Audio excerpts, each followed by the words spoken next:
that's what killed them. Yeah, I think both teams demonstrated what defense means in this game. Paideia picked up the defense in the third quarter, got back into the ball game, tied the ball game up, and then Seminole County picked it up in the fourth quarter, got 4 straight turnovers near the end, and so the defense won the ball game, I thought. Right. 2 great ball games, 2 more coming up. Championship weekend rolls on here from Macon. Stay tuned. You're watching the GHSA Basketball Championship live from the Macon Centerplex in Macon, Georgia. We'll be back.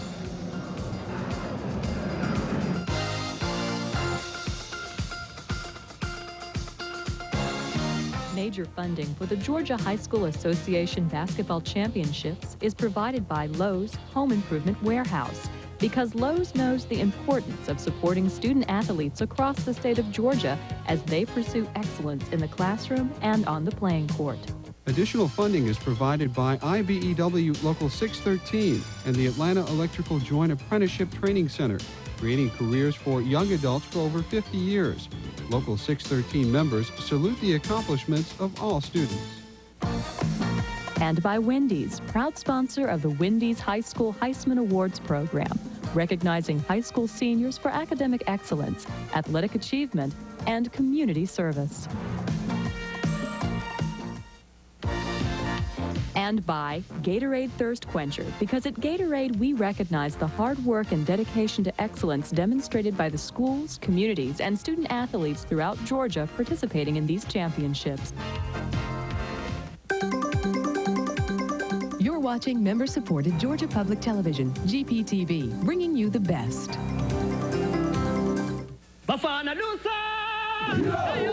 Witness a legendary musical.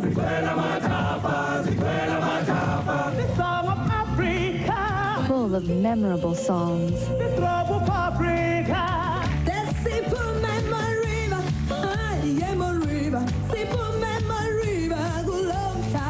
Ibi Intumbi, an African dance celebration.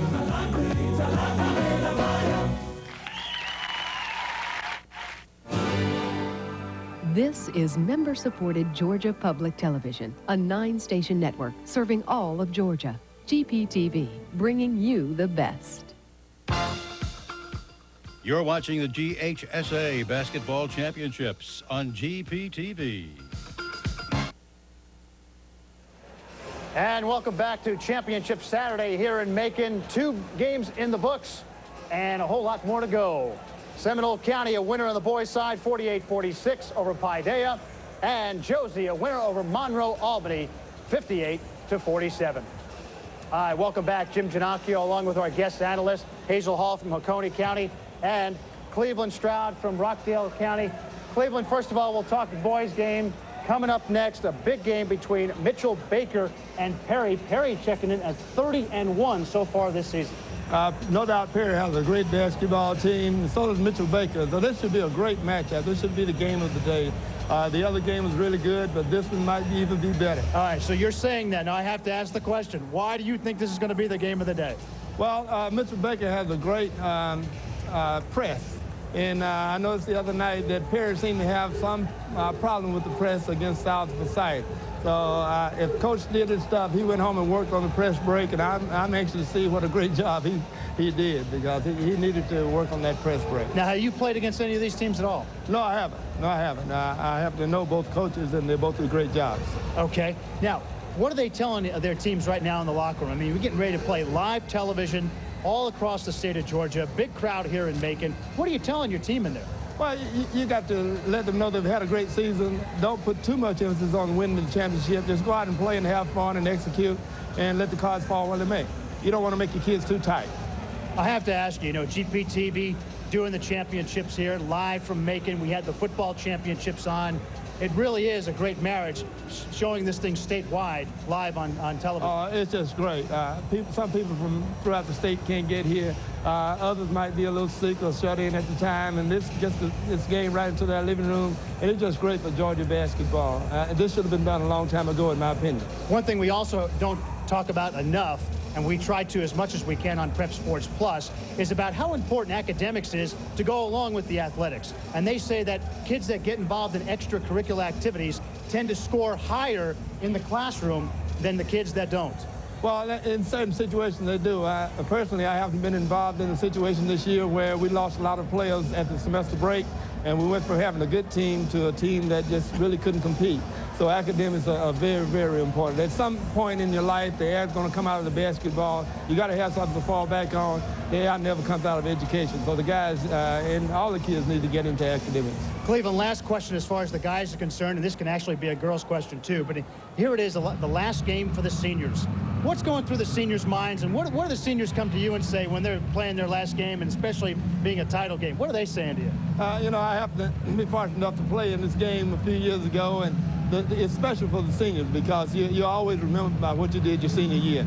And the senior guys really want to go out on a positive note. And I remember having Rod Cole up there and looking at those guys' eyes, and they really wanted to go out and prove that they could compete against the best in the state, and they were the best in the state that particular year. All right, so that's Mitchell Baker and Perry is coming up for the AA boys. Let's go downstairs now to John Nelson. John? Jim, thanks. Here with Carl Thomas, a man who sometimes wears outfits that would make chameleons have an anxiety attack. A little more demure today. You're 30-1 coming in. How much pressure is on your kids right now, or is it pretty much just business as usual right now? Well, hopefully it's business as usual. Some of them don't look real good warming up. They're a little nervous. Tried to get them to relax. Told them they really, you know, we've come as far as we can. There's nothing left to do but play the game, and we'll see how it unfolds. Now, what did you tell your kids? Obviously, they've been talking upstairs about how things are in front of a television audience statewide. Does that play into this at all, or are they pretty much try and tune it out the whole time? We never mentioned it. I don't know if they realize it or not.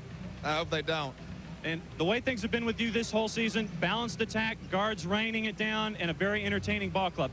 Look in the crystal ball for me. What are you expecting in this game today? Well, we're not making a lot of adjustments. Well, you know, we're 30-1 with the things that you've talked about, a balanced attack, and hopefully you'll see a little bit of that. Inside play, outside play, good defense, and that's our plan anyway. Now talk to me a little bit about your opponents down the hall here as we get almost bombarded by basketballs. Third straight trip to the Final Four, a couple of state titles in the 90s. Very, very talented team. The Blackshear kid is an All-American, not just All-State. Good size inside, excellent perimeter shooters, better defensive players than they get credit for. They'll be a full load. Okay, Coach, good luck today. Now let's go back upstairs to the man that puts the G in GPTV, Jim Giannacchio. Jim, back to you. That's easy for you to say. Thank you, Big John. Well, Coach, it's going to be a great game. Mitchell Baker and Perry, and we're looking forward to it. Yeah, this is a great matchup. This is, as I said before, this is a matchup of the night, in my opinion, and this should be a great ball game. Perry's used to winning. They're 30-1, right. and Mitchell Baker's been here so many times before. It's going to be experienced against a really great team. Well, I'm glad you think it's the best game, and I'm glad you're here to cover it. I'm glad I'm here to cover it, too. I'm having a ball. Okay, Championship Saturday is about the boys. It's also about the girls' action. And we turn now to Coney County coach Hazel Hall. First of all, Hazel, we just came off a big ball game. Josie, the winner, 58-47. Yeah, we did. I thought Coach Brantley's two seniors, Kelly Holland and Sharika Wright, really stepped it up to help her get her first state championship, and that was an exciting game, and the girls can play at a high level, and they showed it in that ball game. We have highlights from the first half, and I'll tell you, Sharika Wright really looked good. To me, again, I think she looks like Magic Johnson, but here are the highlights from the first half, and there's Sharika on the move. Here she goes again. She can, they have her listed in the program as 5'6", but to me, she doesn't look like she's that tall, and for a kid that size to be able to slap the backboard on a layup is just unbelievable to me, for a girl to be able to do that. And she is just super quick, and she just goes by whoever she wants to. She's just like a boy. She really is. I mean, great ball handling. She can go either way. Check out this pass right here as she breaks the press. That was the key as Monroe Albany came back late in the game. Yeah, it was. Her ball handling really helped them a lot, and she keeps her head up and gets it up the floor. She made a little mistake there, and number 11 from Monroe made a good move, but she pretty much controlled the tempo the whole time, and that was the key to their victory. And there you go. Josie's finishing it off on the fast break, breaking the press. It really does make a difference. And it's interesting how Lynn Brantley immediately called that 20-second timeout in the second half to say, hey, come on, girls, let's break this thing together. Well, definitely didn't want things to get out of hand early, and that was a good timeout that got them kind of under control and probably settled down a little bit, because I'm sure there were a lot of nerves going into the ball game. And of course, after 27 seasons in the same school, there you go, the championship trophy, and Lynn Brantley finally gets a title. Well, as I said before, she was a sentimental favorite, and I'm really happy for her, and hopefully I'll get to see her in a little while and tell her congratulations in person. Now, does Lynn get a chance to sleep tonight, or does she even get the feeling that she's won this thing yet? I think after big victories, sometimes you have a tendency to still run the game through your mind at night, too, so she may not sleep again for a third night. All right, now we're going to shift gears. We've got a big game coming up. Wheeler and East Coweta, two teams that weren't even expected to play in this championship game. Wheeler upset Griffin. In the meantime, East Coweta upended #1 Morrow. Coach, what can we expect from Wheeler and Coweta when we were supposed to have Griffin and Morrow? Well, they both play contrasting styles. Wheeler likes to control the tempo of the game, and they don't have to play fast. They like to play at their own pace. They are very composed. I was very impressed with them the other night, whereas East Coweta likes to play a little bit more up-tempo and pressure. So it should be interesting to see who can get hold of the tempo and control the game. Now, Morrow, as I said, was supposed to beat East Coweta. You watched the game the other night. You were telling me some things that really made a difference. Well, Morrow had a hard time handling the ball against East Coweta and had an extremely hard time scoring because they kept turning it over. So, we'll just have to see how Wheeler handles it, because they were very composed the other night, and I was very impressed with them. Okay, so we'll have Wheeler and East Coweta on the girls' side, and of course from the guys' side, Mitchell, Baker, and Perry. Those are the games coming up. We're going to take a break. When we return, we'll have those games for you. You're watching Championship Saturday on GPTV. We'll be back to Macon in a moment.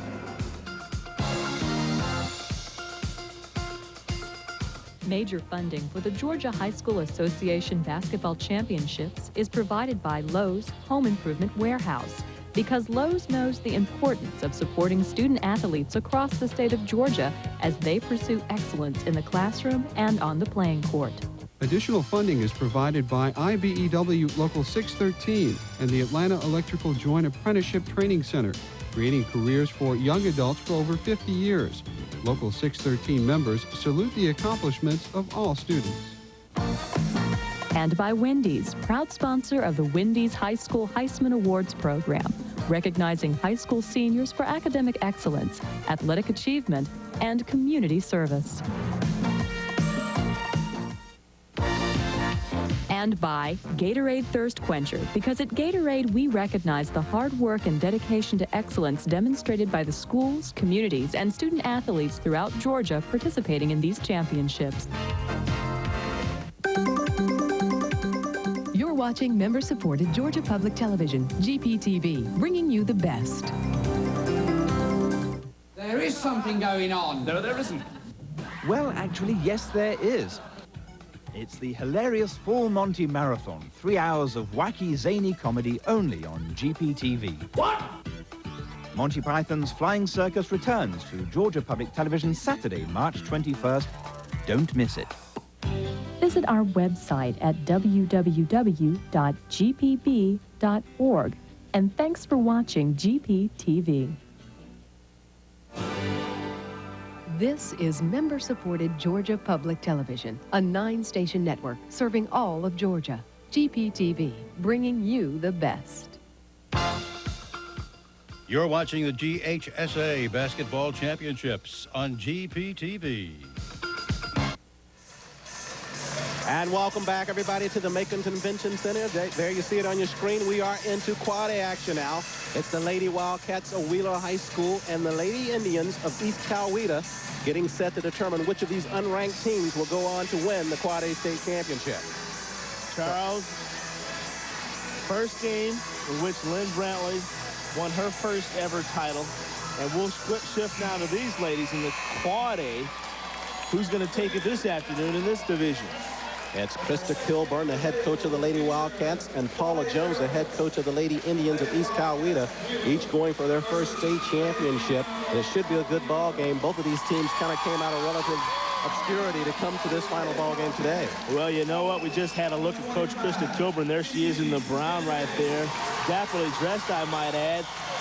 She said before the ball game, it's just another game, not to belittle the contest, but she didn't want to put any added pressure on the girls. She just wants them to come out and play basketball.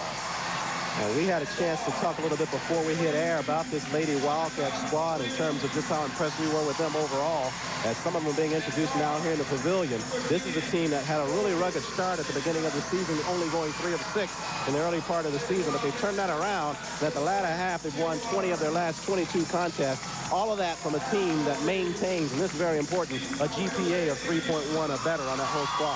Hey. They've got it together upstairs. That's what that tells you. There's nothing wrong with starting the season out a little sluggish. One of the worst things you can do is get out of the gate strong and then diminish towards the end. You want to peak at the right time. Obviously, they've done that. This is their second straight trip to the Final Four, to the States, so they are aware of how to compete. And in talking to Coach Kilburn before the game, she just simply says, she does not want to put any added pressure on her players, just wants them to go out and compete. You talked about a team that's peaking at the right time. We look at the Lady Indians of East Coweta. In this tournament, they defeated Valdosta in the first round. In the quarterfinals, went on to defeat Hephzibah, one of the toughest teams in the tournament. Then they turn right around in the semifinals, and they get another tough team with Morrow, and they defeat them. You know, if you were to pass that same information to Coach Paula Jones, she would simply downplay it all. She's there for her players. In her words, oh, we're just happy to be here. But you know, it's much more than that. One of their team goals was to win their region and also win the state. Teams have been introduced. We are getting set to start this basketball game off here from the Macon Convention Center. It's Quad A final action here. State championship hangs in the balance. The Lady Wildcats of Wheeler meet the Lady Indians of East Coweta. My congratulations to the Georgia High School Association Championship and the committee. They've done an outstanding job. Charles, we've been up here the past 48 hours and nothing but end-to-end basketball. Best trip I've ever had to Macon. Live action, Lady Indians take the basketball over first. On the tap, out front, Heather Guy handles for the Lady Indians. In a game like this, it is important to get out of the gate early. We'll set the battery for each team as we go. And we'll get you updated on that. But before we do that, let's send it over to Dave Gardner and Phil Hansen for AA basketball action for men.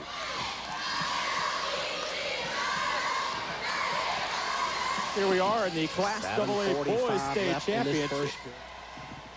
All right, welcome back. Class AA Boys State Championship action coming to you from next door in the Coliseum. Dave Garner along with Phil Hansen. This matchup looks to be exciting. The crowd is electric. They are on fire and ready. There is a lot of juice in this place this afternoon. This is going bananas before the first tip-off has even started. With the first game we saw, we had an inside-outside action. Look for this game to be well-balanced, up and down. Get your track shoes on, and here comes the starting lineups here in a few seconds. All right. The crowd is definitely here as you get a look at the Mitchell Baker Eagles, 24-4, and their lineup looks like this. Blackshear, a 6'4 senior. McIntyre in the backcourt. 5'10 junior. Lee, a sophomore at center. Wimberly and Harvey are the forwards. Perry has got to watch Blackshear. He can shoot the ball, I'm telling you folks, from that M on the floor. He shoots it from the next county. He comes off the bus shooting the basketball. And there's Perry as you get a look at him. 29-1. Jackson and Clark in the backcourt. Harvey at center. Watkins and Thomas the forwards. And we're ready to go. One of my favorite players in this tournament is Harvey, number 23 for Perry. This guy is a workhorse. He'll make you tired sitting home watching him. He's something else, averaging nearly 20 points a ball game this year for Perry. We are underway, and it's Mitchell Baker right off the bat with the alley-oop way up they inside. They ran that same play in the semifinal game. They are explosive, and they kill you quick. And that's Kenyatta Wimberly. First 2 points of the ball game, 2-0.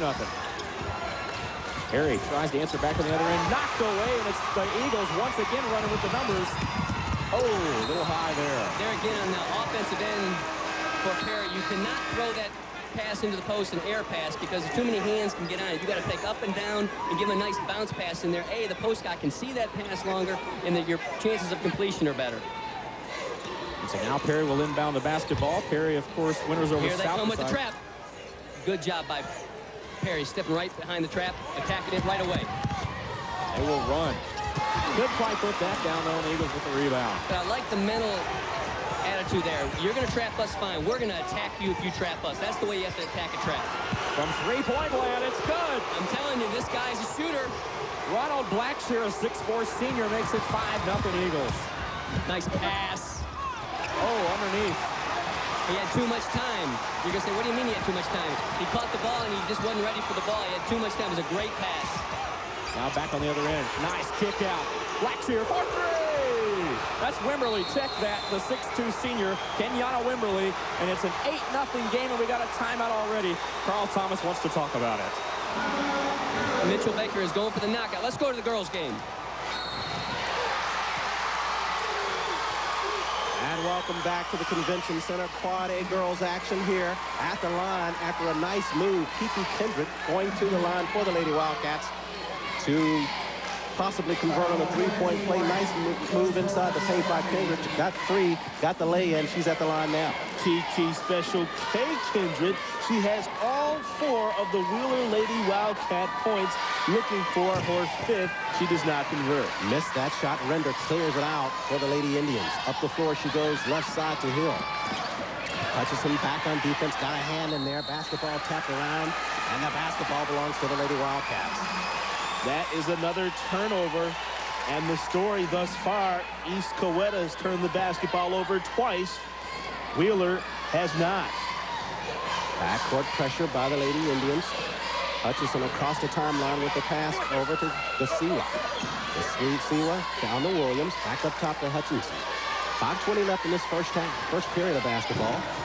Shot by Williams, she left that one short. Rebound to the Lady Indians. And Bridges across the timeline. 2-3 defense for the Lady Wildcats. Right side to Guy.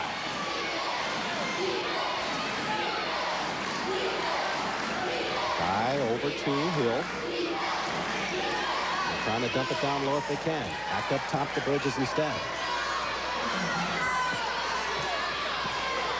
Bridges cross dribble inside the paint, dumps it to her right. Shot up in the air by Render. She missed it though. Put backside. That's off the mark as well.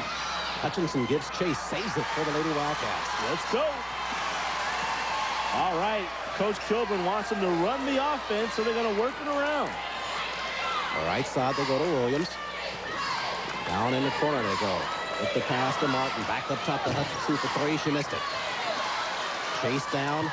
And Hanson comes away with the basketball for the Lady Indians. Both teams showing great patience, Charles. Out front with the three, Williams. Yes! For the late correction for the Lady Indians. Basket to Hanson for the Lady Indians. Hanson with the three, and we're tied at 4. They only gave her 2 on it, Dwayne. Hutchinson sidesteps the defense, lost the handle. But the basketball comes to Williams. Back to Hutchinson inside the paint. No whistle on the call there. Could have been travel. Rebound to the Lady Indians. Bridges with the quick step right side. Dumps it down right over to Monica Williams and the Lady Wildcats. 3rd turnover in the first 5 minutes of play for East Coweta. Hutchinson inside the paint to Kendrick. Right side Williams. Side steps across the floor. She goes with the pass to Kasiwa. 4-3. She got it to fall. Angela Kasiwa, she's a senior, averaging 8.5 points per contest. Bridges back over the timeline. Williams with the defensive assignment. Inside the paint. Up top they go. Render with the basket at the free throw strike. She rendered her 4th point of the game. 7-6. Backcourt pressure, basketball tapped out of bounds. It will stay with the Lady Wildcats. Pair of substitutions, Charles. Tiffany Stark checks in for the Lady Wildcats. Characteristics of this Lady Indians team, quick team overall, and the defense likes to force the outside shots by the opposing team. They've done a lot of that thus far. Janine Martin also in for East Coweta. That pass goes out of bounds. Lady Wildcats will reset it. Charles, neither team has established an inside game thus far. They might want to concentrate on doing so. Hutchinson outside. Across the zone she goes with the pass to Williams. Williams on the floor to the left. Basile handles. Back to Williams. Bounce pass inside the paint. Nicely done. Kendrick turns. Got it to fall. Will they count it? Charles, that was all set up by the fantastic entry pass by number 22, Monica Williams. She started on the right side of the elbow, took a couple of dribbles, and then threaded the needle right down low to a surging Kindred, who converts. They give her the basket. So the Lady Wildcats lead at 9-6, and at the line, Kiki Kindred. And there's a 20-second timeout that has been called. 20 taken. Kendrick with an early 6 points for the Lady Wildcats. And she has been a significant part of the scoring punch in the tournament. She had 17 in the first ball game. As we take a look now, it's a 3-point shot by Gasila. Behind the arc, nicely done, banged it home for the Lady Wildcats. That's right, Kindred has 6. That was the other 3, and according to my math, that's 9 points, and that's where we stand. Kendrick trying to make it 10, and she does. Impeccable form there at the free throw line. 2:23 left and first. Still in the backcourt by Gasila to the glass. They extend the lead by a half dozen. East Coweda's coughed the ball up 4 times already. Nice entry, but it lost it. There's the 5th turnover as the Lady Wildcats take it away. Here comes Gasila. And the ladies in blue. Down low at the block, Kendrick. Back out front to Hutchinson for 3. Yes! Somebody better get a timeout. Someone better. Coach Jones sending in some substitutions. Bridges across the timeline, inside the paint, dumps it back out front to Hill. Now inside, they give it on the turn to Martin. Martin with the jumper, spins out of there. Rebound, though, nicely done by Render. Her putback's off the mark. It's loose on the floor now. Inside the paint, Hill to the glass. Oh, yeah. An uphill battle, I guess you can say, as she converts her first 2 points of the ball game. It's 15-8. Hutchinson across the timeline. Right side to go Williams. Swinging it left side now. Over to Gasila. Back to Hutchinson. Over Williams' right side. Quick movement of the ball. Back up to Hutchinson. We're at a minute 10 left. Gasila down low to Kendrick. Beat her lady on the defense, but they lost the handle on it. Basketball comes to Hill. Left side, Hill tied up by Williams. Back out front. Nicely done to Bridges. Less than a minute to go, Charles. Left corner with the basketball. Hanson across the zone. They go Hill. Good. Angle it for 3. Got it to fall. Cam Hill starting to heat up. She's got 5 points with just under 40 seconds to play. Hill says she just wasn't going to wait any longer. Put it up there. You got the good result. Hutchinson out front. That's a 4-point Lady Wildcat lead. They're going to try to play for the final shot if they can. Hutchinson to Gasila. Extended defense for Coweta. Hutchinson out front. At 14, now they attack Williams right side. They got Hutchinson in the corner, but tapped away nicely. Good defensive work out front by Janine Martin for the Lady Indians. Let's see if Coach Kilburn will try to run a set play from the out of bounds with under 10 seconds to play. She makes some wholesale changes as 3 Lady Wildcats check in for this sequence. Hutchinson to inbound it in front of the Indian bench. Out front she goes Gasila. Back to Hutchinson in the corner. Can she get the shot off? Down at the right block. Got the shot up. Hit the back iron though. Rebound time. Put back by Kendrick. She can't get it. Rebound comes away to Hill. And they avoid a bullet there at the end of this first period. 15-11 after 1.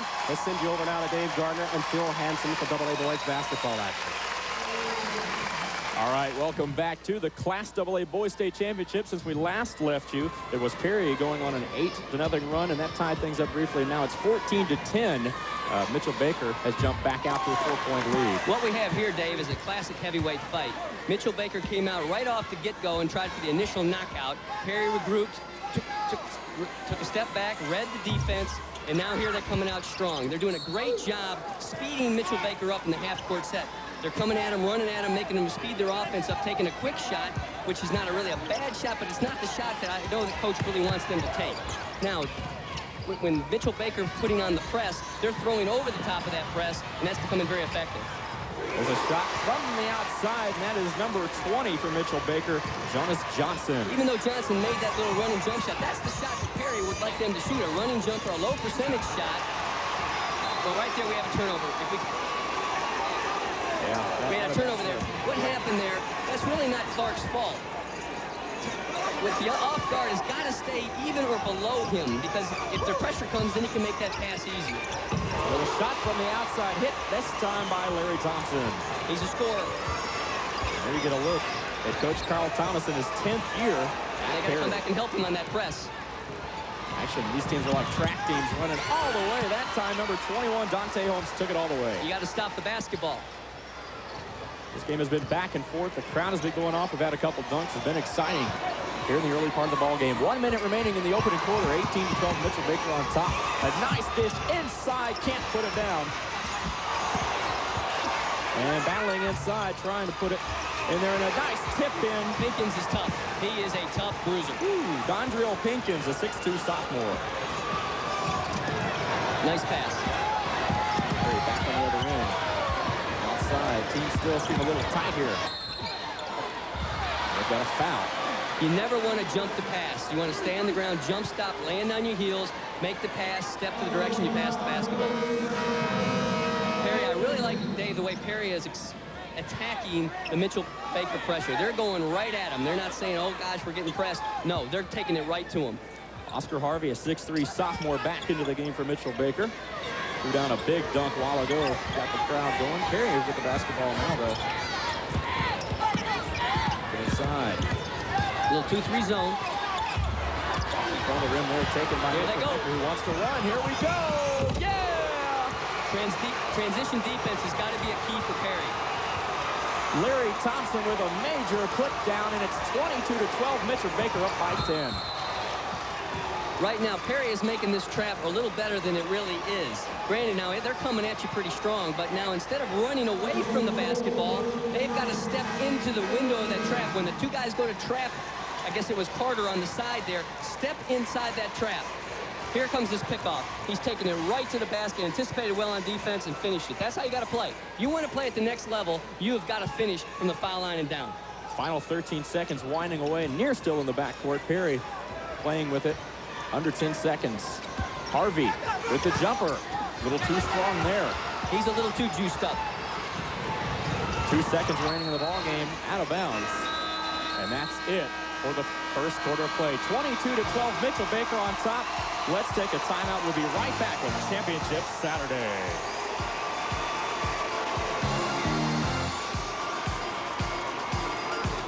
Major funding for the Georgia High School Association Basketball Championships is provided by Lowe's Home Improvement Warehouse, because Lowe's knows the importance of supporting student athletes across the state of Georgia as they pursue excellence in the classroom and on the playing court.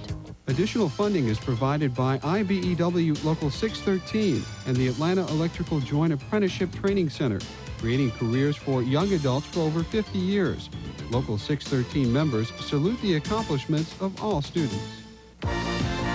And by Gatorade Thirst Quencher, because at Gatorade we recognize the hard work and dedication to excellence demonstrated by the schools, communities, and student athletes throughout Georgia participating in these championships. You're watching Georgia Public Television, part of the Georgia Public Broadcasting family of services, including GPTV, Peach State Public Radio, and Peach Star Education Services. Georgia Public Broadcasting, a resource for Georgia's future.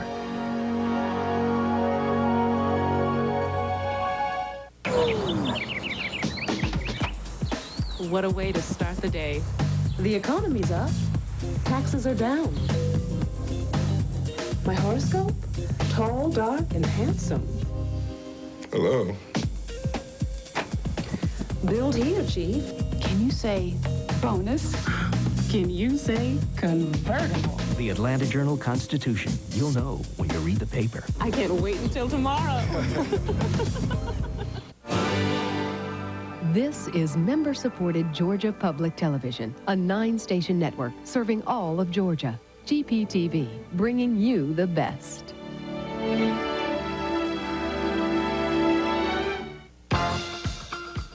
You're watching the GHSA Basketball Championships on GPTV.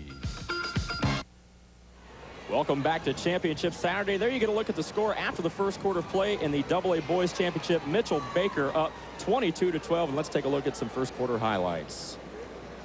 Here's this play they ran in the first part of the game yesterday. They do that tip-off play extremely well, executed as well as any college team I've seen in a long time. Here's a good drive, dribble penetration, and kick out for the three. Excellent job by Blackshear. Here they come running at us again, right in your living room, folks. That was monstrous. I tell you what, Oscar Harvey putting down the big dunk there. Mitchell Baker is very, very athletic ball club. They certainly are. A lot of athletes on that floor for both teams, as they've shown throughout the state tournament. Perry, of course, advancing against South Forsyth in the semis. Mitchell Baker with a big victory over Towers in that same round. Back to action here in the second quarter of play as we open up. Perry with the ball. Trying to go off the glass there. Couldn't quite put it down, and Mitchell Baker comes down with it. They did a great job attacking that. One thing I like about Perry, their guards are very strong. Now, a near steal. Oscar Harvey with it, though. The Eagles maintain possession. Into the corner. These long, loopy passes are making me nervous, Dave. Woo, what a crossover. Wow, nice kick out for the three. Oh, my goodness. Larry Thompson with another tray. Well, he ought to thank Mr. Graham and buy him a milkshake at the end of the day, because that was a heck of a drive and draw and dish. Perry back on the other end, driving baseline. Nice dish into Harvey, who goes up with it, and he's fouled. I love that kid. I love him. He is a workhorse extraordinaire. His jump shot needs a little work. Let's take a look at Watch the this. play. This is unbelievable. Graham ought to get an award for this. What a cross. About broke his ankles. Now he drives through the middle, jump stop, nice pass, and knocked down the three. That was a big-time execution. Let's go to the girls' game.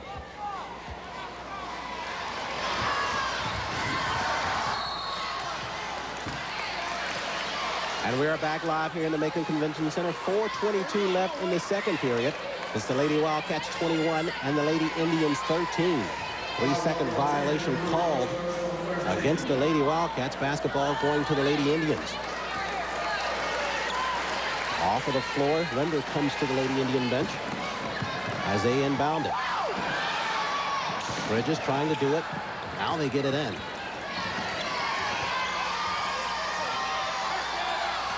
Bridges with the cross dribble. Back out front she goes to Martin. Martin back to Bridges. Inside the paint. Shot off the mark by Martin. Whistle away from the basketball.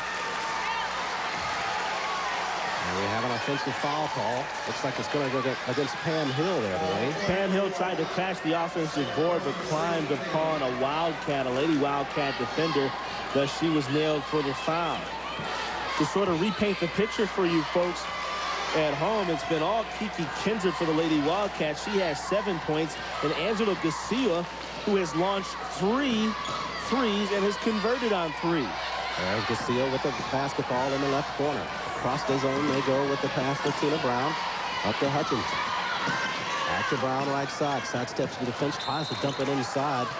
Turnover, gives it back to the Lady Indians. The Lady Wildcats show such patience in shooting the basketball. They really worked it around, and they are obviously well coached. Krista Kilborn coaches the Lady Wildcats, and as you mentioned earlier, Charles, she played her high school basketball at Fayette County. Got a turnover in the backcourt. There's that name again, Kendrick, for the easy 2 after the turnover for the Lady Wildcats. She's got 9 easy points in the first half of play. Bridges across the timeline. Left corner she goes to Hanson. She lost the handle on it. Basketball back to the Lady Wildcats. 7 turnovers this half by East Coweta, Charles. Hutchinson headed toward the timeline. They'll try to trap her at the time. Right side Williams. Back up top to Hutchinson. Bounce pass inside. Back up to Hutchinson now. Over to Kendrick for the jumper. That one's hard. Follows her own shot. Whistle inside the paint. They nailed Kindred, number 25. She tried to get the offensive rebound by tipping the basketball to a teammate. Unfortunately, it didn't work out, and Coach Kilburn is saying, come on, ladies, we have to think out there. 3:03 left in this second period. Bridges with the basketball across the timeline. They got a 4-on-2. Bridges going to go all the way through. Stop, up from 5. Shot it hard. Rebound cleared by Stark. Now she's tied up over to Hutchinson. Bring it back out. There you go. Smart play. Under 3 minutes left in this first half. Right side, Williams. Hutchinson back out front. A swing it to Stark. Left corner. Williams, Hutchinson. Left side. Vasila looks it over. Back to Hutchinson for three. Yes! Charles, you have to simply be impressed by the way Wheeler moves the basketball around the perimeter until they find an open shot. There's a steal at half court. Hutchinson over to Vasila for three. WHAP, WAP. That's her 4th three-pointer in the first half. She's got 12. Bridges across the timeline for the Lady Eagles. The three-point story thus far, Charles. Wheeler 6 of 10. East Coweta 2 of 2. So both clubs are on fire. 75% from the floor. Whistle out front. This one goes against the Lady Wildcats. The Lady Indians have it there into the floor. Minute 47 left, 29-13. And it's from the perimeter where the damage has been done by the Lady Wildcats. And Vasila, she's pumped. Only averages 8 points, or did on the regular season, but Vasila doing a fine job in this championship ballgame. And she's obviously gotten the green light to launch them from three. Indians. Out front, Hansen. Hansen on the floor, steps back behind the arc. Now thought about the three, cannot get it off. Shelmet handle. Whistle out front. And looks like they're going to call the foul on Hutchinson. Corey Hutchinson saying, no way, man. The turnover story thus far, East Coweta 9. Wheeler's coughed it up 5 times as we get back to live action. On the inbound play. On the putback, nicely done inside by Render for the Lady Indians. Render had 6 points in the first half of play. Sends it across the timeline. Williams, left side. Across the zone, they go to Hutchinson for three. Yes! The fire from three-point range continues for the Lady Wildcats. They are 7 of 11. I missed 7-11, by the way, from the floor. Slurpee, taking a good Slurpee in Georgia. That's another story. Misses that shot as the rebound comes away to the Lady Wildcats. Under a minute now. Williams out front to Hutchinson. Back to Williams. On the lead. Down in the corner, that's Brown. Back to Hutchinson. Almost lost it. Throws it over to Hansen. Hansen back the other way for the Lady Indians. 30 seconds left in this first half. They swing it right side with the three-point shot. Evans hit the back iron. Gets her own rebound, though, over the Render. With the jumper from 10, Spinner bounces out of there. Hutchinson clears for the Lady Wildcats. 14 seconds, and who will launch it? Williams, left side, Hutchinson. at 9. Across the zone, and it's tapped away nicely by Martin. Tried to save it out of bounds. With 5.2 seconds left. Come on, Charles, you got to dive after that basketball. That's what Coach Paula Jones would have did. Do you know, in her senior year at Winthrop, it was the last time they played half-court women's basketball. They then started playing 5-on-5 up and down the floor. Bet you didn't know that. Live action on the inbound play. No, I did not, but I do know that Tiffany Starks gets that basket at the end of regulation of this first half. And the Lady Wildcats lead at 34-15 over the Lady Indians. And if it continues at this pace, Lady Indians in some serious trouble. It's a little chilly in here. Sounded like a blowout. 34-15 at the intermission. Lady Wildcats having their way. Lisa Weiss standing by with Coach Krista Kilburn. All right, thank you, gentlemen. Right now I'm with Krista Kilburn. You guys have a 17-point lead right now. You're going into the half. What do you tell your team to maintain this lead? Well, you got 16 more minutes. That's the first thing, and they know it. You know, I've been telling them all along we need to box out, we need to rebound. We kind of started off not doing that as well, and I had to get onto them a little bit. We got to go back out 16 more minutes, you know, play hard, we know how to play our man now.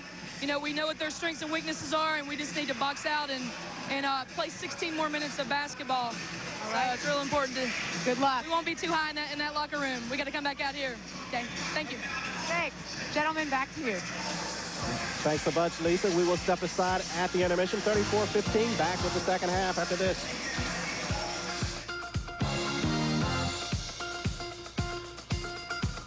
Major funding for the Georgia High School Association Basketball Championships is provided by Lowe's Home Improvement Warehouse, because Lowe's knows the importance of supporting student athletes across the state of Georgia as they pursue excellence in the classroom and on the playing court. Additional funding is provided by Gatorade Thirst Quencher, because at Gatorade, we recognize the hard work and dedication to excellence demonstrated by the schools, communities, and student athletes throughout Georgia participating in these championships. You're watching member-supported Georgia Public Television, GPTV, bringing you the best. Lowe's knows home safety. Did you know carbon monoxide, a deadly gas, could be in your home right now? That's right. It generally comes from malfunctioning furnaces. Since it's colorless and odorless, you can't tell when it's there. To be safe, keep up your furnace's maintenance schedule. And before winter, install at least one carbon monoxide detector in a hallway near your bedrooms. That way, everyone can rest easier. Now you know. This home safety message was brought to you by Lowe's. When it comes to home safety, Lowe's knows. Want some good news about young people today? They're smart, they're athletic, and they care about their communities. The Wendy's High School Heisman rewards role models like these young men and women who are not just gifted athletes, but they also give back to their community and excel in the classroom. It's about time. The good news about today's high school seniors got around. Wendy's would like to congratulate these state finalists in the 1997 Wendy's High School Heisman Awards program. This is member-supported Georgia Public Television, a 9-station network serving all of Georgia. GPTV, bringing you the best. You're watching the GHSA Basketball Championships on GPTV. Welcome back to Championship Saturday. We are at halftime where Wheeler leads East Coweta in the girls' finale, 34-15. Coach Hazel Hall, we were talking about some great shooting there by Wheeler. 3-pointers from every angle. Well, Wheeler's made 7 threes in the first half already. Lucia has made all 4 of the 3-point attempts that she shot. Right. Hutchison has shot it well. Right. They went on a 19-4 run in the second quarter. Yeah. And their field goal shooting has been unbelievable. Okay, now meantime, we're watching Mitchell Baker and Perry. Mitchell Baker making a run. And Coach Cleveland Stroud, what are your thoughts so far as we come towards the first half? Well, you know, the game started out with the teams in spurts, and all of a sudden Mitchell Baker has really come to the top. They got a good half-court game, and they really extended their defense. They're getting everything that comes off the boards, and they're keeping the crowd in it with those outstanding dunks, and they're just on a roll right now. Mitchell Baker in the lead, 38-21. Back downstairs to Dave Gardner and Phil Hansen. All right, thanks, guys. And just as Cleveland Stroud said, this game has gone in spurts, but more so in the favor of Mitchell Baker, who has a 38-21 lead. You're right, Dave. But now what Perry needs to do here, we have a world of time left. Now they kind of need to come down here, and they have to make Mitchell Baker play some defense. Let's look at this last bucket. That's a heck of a spin move. He got the guy leaning too far forward on him and was able to drop step baseline and take him to the rack. Nice shot. And that was Willie McIntyre, a 5'10 junior. As you get a look at Coach Rufus McDuffie, 308 and 136, his career record. Well, all these coaches have outstanding records. Outstanding records. They sure do. And then you get a look at his assistant coaches. They look like a bunch of bankers. They do. Dressed up appropriate for the occasion. Perry. Oh, what a great play. That's an outstanding play. Mitchell Baker forcing a turnover there, and it goes right back the other way. You always teach your back line people in the press to move up when you see your opponent running at you to catch the ball. 2 minutes, 18 seconds remaining here in the first half. 38-21, Mitchell Baker on top. Now they lose the ball in the backcourt. Perry comes up with it, still fighting for it. We got to travel. Two guys on the same team basically going for the same ball. I hate that rule. And granted, it is a travel, but unfortunately, that's what happens. That's that call. Here's a great crossover. Now here comes the ball. These guys are all killing themselves to get this ball, and now you penalize the defensive team. And there was a little jump shot there by number 31, Kenyatta Wimberly. That makes it 40-21. They've opened up to a 19-point lead with under 2 minutes remaining. Just be patient, work the ball around. Now make Mitchell Baker play a little defense here. Don't take a quick shot. If it's there, take it. Let's work the ball around. Let's get a few passes, a couple ball reversals, and let's get it inside to our horse. Perry likes to run, but just like you said, Mitchell Baker with some great defense stopping the ball and stopping the guys as they go in the lane. Again, trying to feed that ball from the top against a good defensive team is very hard. When you want to break the angle, you want to get the ball below the free throw line, throw it to one wing, and try to bang it in there. Now, if the guy is on the top side and you can't get it in there, he needs to spin and pin, reverse the ball to the backside, and then feed it in the post from the backside. And that's Denoris Harvey at the free throw line for Perry, 6'5" junior. Harvey averaging close to 20 points this year for the Perry Panthers. He's a workhorse. His shot, he needs to extend just a little bit more. He's got a nice little rotation to it, but he kind of short arms it. He's a great kid. What a great kid. Knocks down the second one.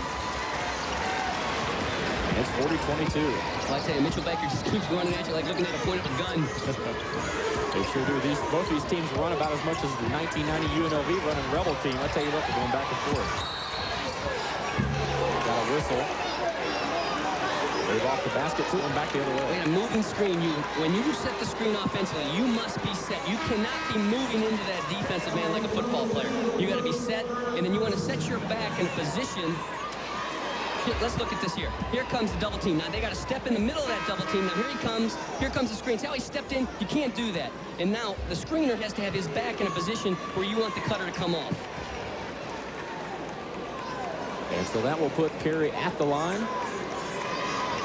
And that is Dante Holmes. All right, now with 1:25 to go in the first half, they're already in the bonus, and they're shooting 2 every time. So that's not bad for Perry. Holmes' first shot connects. He'll have another shot at it. Holmes, a 5'10" junior. Perry, of course, playing out of Region 3 AA. Mitchell Baker out of 1 AA. Gonna knock those free throws down, young man. 40-24, back to within 16. Mitchell Baker bringing across midcourt. That is number 10, Willie McIntyre. McIntyre with a drive. Oh, what a feed. Wouldn't go down, though. And Perry up with it. Even though they were lucky they didn't get any points there at the time, that was great dribble penetration. Watkins with the arch, a little off the mark. And now a battle for the loose ball. Nice save there. Good Harvey with a charge. Excellent job. Stepped right up there and took that charge. Great play. Sure did. Tough defense once again inside by the Eagles. So you got to chart those things when you're on the coaching staff. Let's look at that again. A little out of control here. He took his head down. Now he's off to the races. Stepped right in there, sacrificed his body. That's a big thing. Now, the only thing I didn't like about that, see how he put his hands back like that? That's a way to hurt your fingers or your wrist. You got to tuck your chin, fold your arms, and land right on your backside and slide. And that will take all risk of injury right out of the play. Mitchell Baker now with 44 seconds remaining. Here in the half, the long bomb is good. They're awful explosive, Dave. Kenyatta Wimberly with a 3. Perry back on the other end with 30 seconds, loses the handle, taken away by Mitchell, and taken right back. Jumper wouldn't fall there, follow won't go. Now the Eagles will be right back on it, 19 seconds. And they'll slow it up. They're probably going to go for the last shot here of the half. Spreading the floor, look for a little penetration and dish. Willie McIntyre, guarded by Johnny Watkins. McIntyre with the drive. Taken down by Thomas. And the shot at the buzzer is off the mark. And we're at halftime. 43-24, Mitchell Baker on top. And we're going to take a timeout here on Champion. Actually, let's go over to John. Well, let's go to a break. And we'll be right back on Championship Saturday.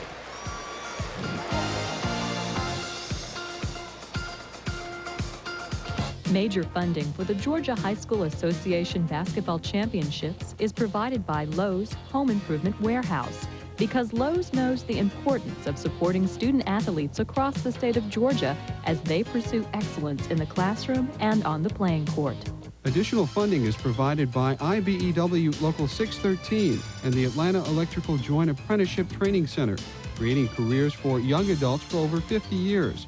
Local 613 members salute the accomplishments of all students. And by Wendy's, proud sponsor of the Wendy's High School Heisman Awards program, recognizing high school seniors for academic excellence, athletic achievement, and community service. And by Gatorade Thirst Quencher, because at Gatorade we recognize the hard work and dedication to excellence demonstrated by the schools, communities, and student athletes throughout Georgia participating in these championships.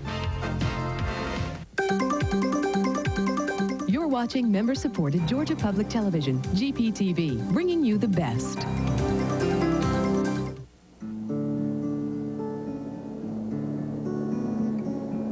Roadside surprises to breathtaking views.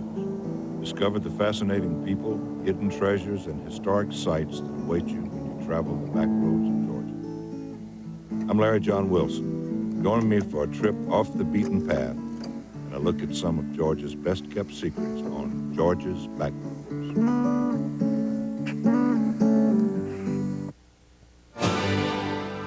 This is member-supported Georgia Public Television, a 9-station network serving all of Georgia. GPTV, bringing you the best. You're watching the GHSA Basketball Championships on GPTV. And welcome back to Championship Saturday. It's halftime. Wheeler leading East Coweta 34-15. Coach, Wheeler really sunk a lot of three-pointers in the first half. What does East Coweta got to do in the second half? Well, I think East Coweta's going to have to come on out and put some more pressure on Wheeler, and Wheeler's done a great job of handling their pressure so far. They're just very composed, and Hutchinson does a great job of getting them where they need to be and getting the ball to the right people. East Coweta's definitely going to have to find a way to score, too. That's been a problem for them also. Okay. East Coweta and Wheeler, second half coming your way. Let's turn it over to Charles Ward. Charles Ward and Twain Walker. Guys. And thanks a lot, Jim. As we get set to start this third quarter of action in the Quad A finals, let's take a quick look at some of those halftime stats, Dwayne. Probably the most telling in that first half. The Lady Wildcats 7 of 11 from three-point range. 7 from 11 from three-point range, as you mentioned. 13 of 20 from the field. That's a blistering 65% from the floor. And on the other side, 7 of 24 was East Coweta. They need to get it going and try to establish something inside as second half of play begins. Lady Indians out-rebounded the Lady Wildcats in that first half, but that is just about the only category they lost. Back to this third quarter of action now, 34-15 as we get it underway. Lady Wildcats with the basketball. Gasiwa up front. This one's tapped around. Bridges had a hand on it, but the Lady Wildcats keep it. Over to Williams. Williams across the zone to Gasiwa. On the floor. Lost a dribble. In the corner she goes with the pass to Gaddis now. Charles, they're giving a clinic in how to move the basketball against the zone to beat the zone. There, they got it down low to Gaddis, who was open. She just could not convert on the shot. It was tapped out of bounds by the Lady Indians. The cardinal mistake the kids want to make, they want to hold on to the basketball or dribble it around. The best way of beating a zone is passing the basketball around the zone. Hutchinson for the three. She missed that one as they start the third period with that first shot. That's off the mark, though. The rebound cleared by Bridges. Up the floor she comes.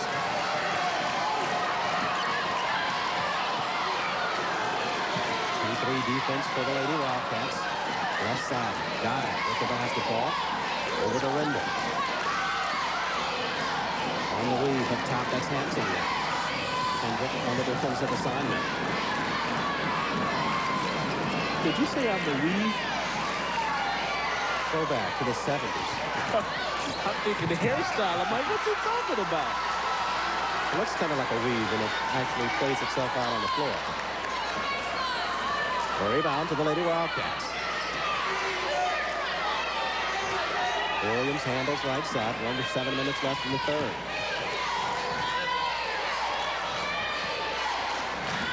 Wow, she uses both hands on the dribble, does Monica Williams. That would be double.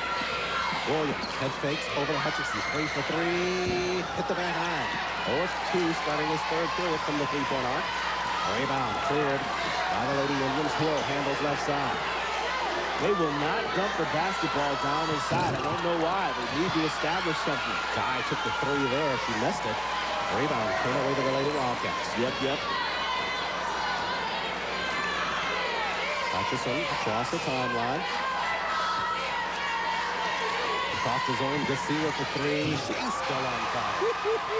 That is her 5th three of the ball game. The club has 8. She has 5 of them. Backcourt pressure now. As Hanson handles the middle backcourt, is tapped away. Good defensive work by the Lady Wildcats. Kendrick got a hand on it. It goes out of bounds. Lady Indians keep it though.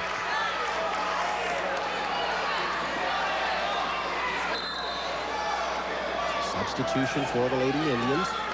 Shell Nut onto the floor.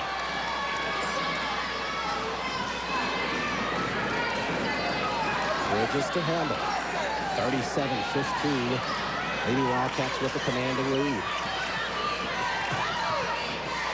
Got to dump it down inside of Rinder. Whistle on the play. Hey, Charles, I don't mean to pick out any one kid, but Rinder's got to want that basketball down low. You more or less have to insist, look, give the ball inside to me. Let me try to work a little magic down here to establish some position inside. And Paula Jones, her club, just not doing that at this point. Drew the foul from Gaddis on the inside. Hill with the jump shot. She's off the mark. Put back by Bridges, though. She's there for the 2. Tamika Bridges would not be denied in that exchange. She wanted the basketball earlier in the sequence, simply did not get it, but crashed the offensive boards. Let's see, a left corner for the Lady Wildcats. Up top to go Williams. Monica Williams, she's hit 1 3 thus far.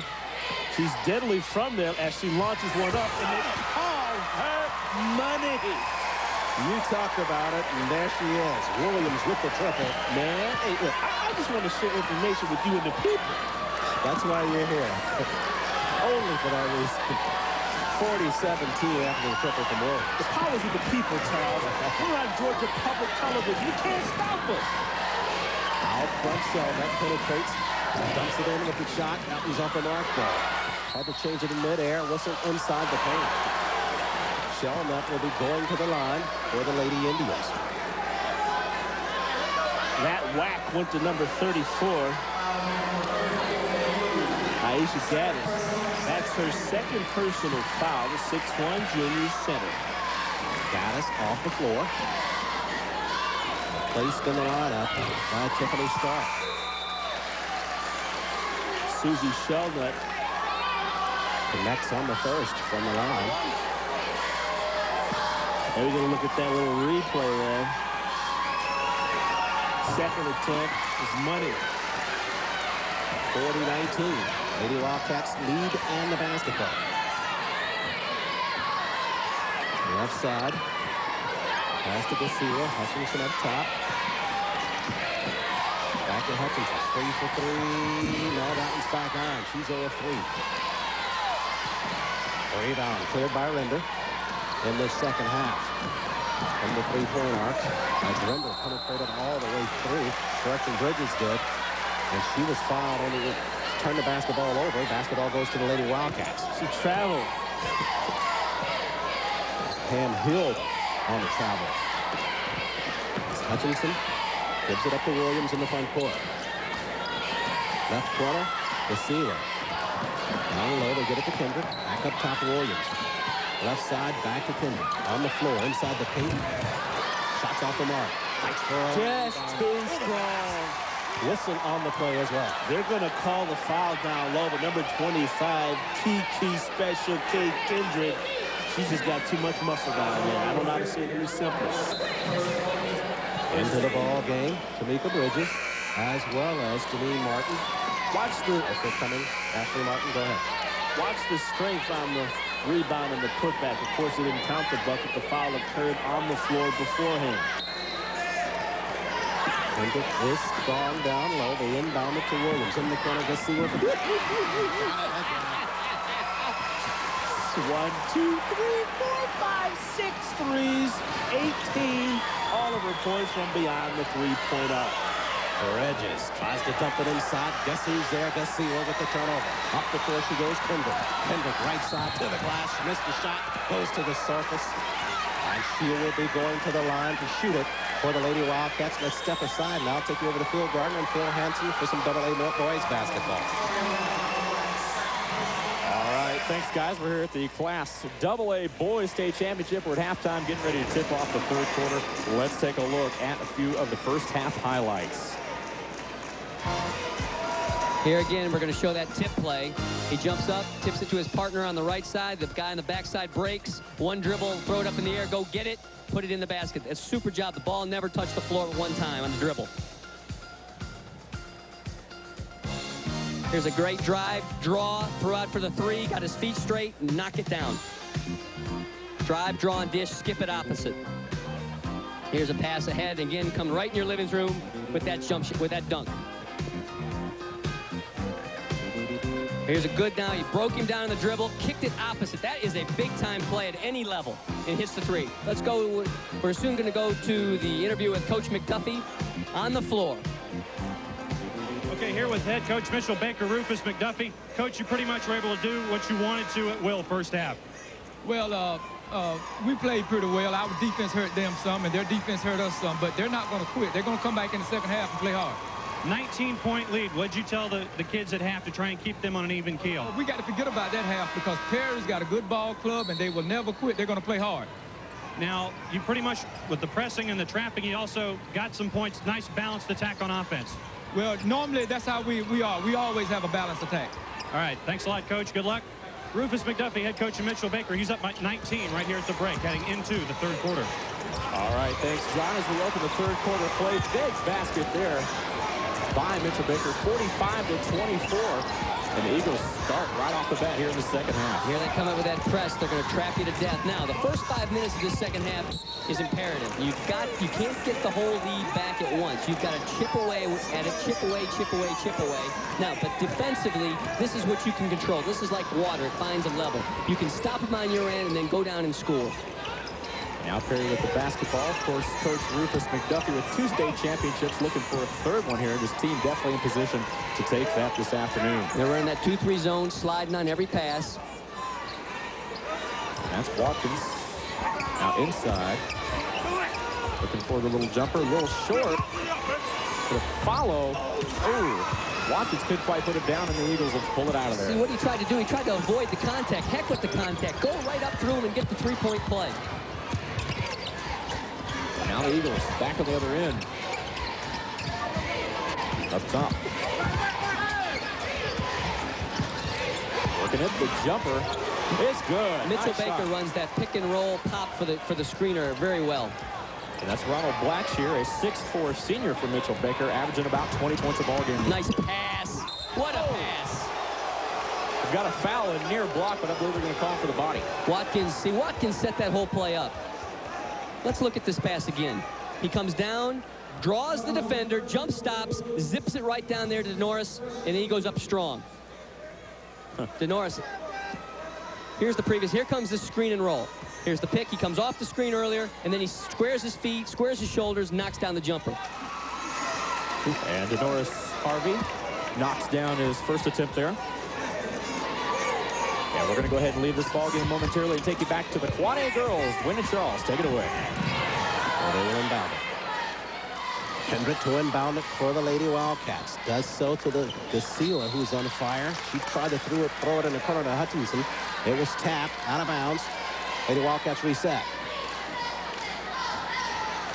Glad we were on the break when you talked to your Leon Letts story to us. We won't ask you to repeat it. Thanks. I don't remember what I said. Down low, Brown at the block. She's free to the glass. Got it to fall. Brown with the nifty turnaround. You know, her nickname is Speedy, averaging 2.4 points per game. She's just about at quota. Martin for the Lady Indians, taken away by Gasila. Over to Kendrick. We flashed that stat earlier, 15 first-half turnovers by East Carrito. Kendrick behind the arc. Over to Harrison. Harrison to the glass, high off the glass, missed a shot though, but Kendrick's there for the foul.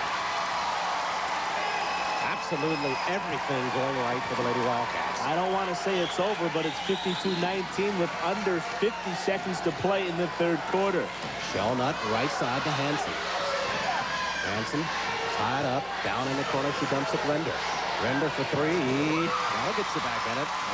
Hey, why not? She's got 11 points, 11 of her club's 22. That's half. 33 seconds remaining in the third period. Kendrick across the timeline.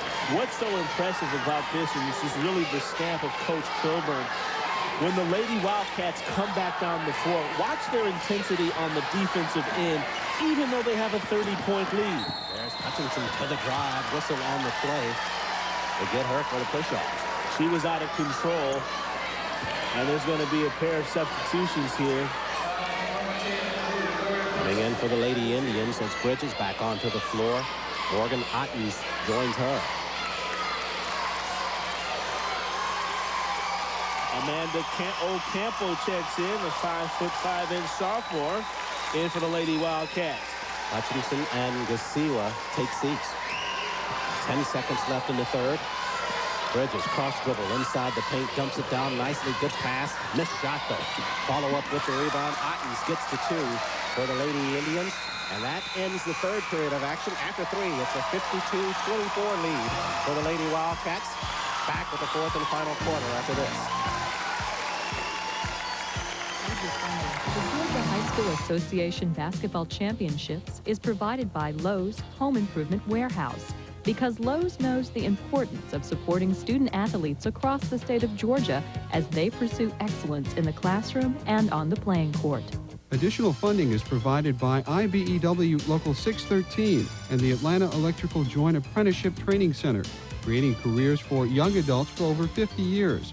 Local 613 members salute the accomplishments of all students. And by Gatorade Thirst Quencher, because at Gatorade we recognize the hard work and dedication to excellence demonstrated by the schools, communities, and student athletes throughout Georgia participating in these championships. You're watching member-supported Georgia Public Television, GPTV, bringing you the best.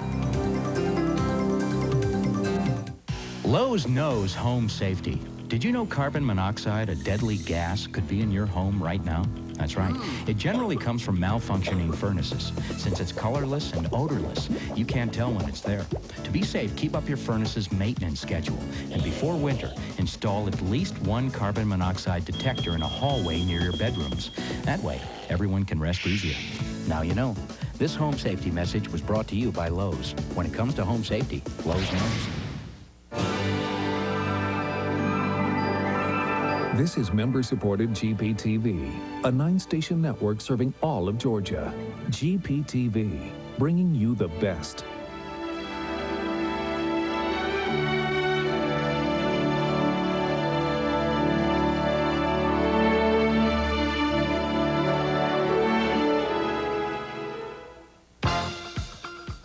You're watching the GHSA Basketball Championships on GPTV. Welcome back to Championship Saturday right here on GPTV. Dave Garner along with Phil Hansen, and we're in the AA Boys State Championship. 4:16 remaining in the third as you get a look at it. 49-30, Mitchell Baker with a 19-point lead. I really like the timeout that Coach McDuffie just made there for Mitchell Baker. Even though they were up 19, they came down in a couple breaks, and they had like a 3-on-1 and a 2-on-1. Instead of getting the ball to the easy man for a layup, they were taking some kind of crazy jump shots a little bit, and he wasn't pleased with that, so he called a timeout and said, fellas, that's not the way we play. Let's get it inside. Let's make high percentage shots, and let's just keep taking care of business. That was a very good timeout. Dondriel Pinkins, the 6'2 sophomore, hits both free throws, and it's now a 21-point ball game. 51-30. Perry with the basketball trying to cut into that lead. Panthers from the perimeter. Mitchell Baker going out to an all-out man-to-man. 5-4 down there in the corner, out of bounds, and it'll go back to the Eagles. Perry hasn't quit, and that's what I really respect their team and their coach. They keep fighting. They're battling and battling. Granted, they're down 21, but they're fighting.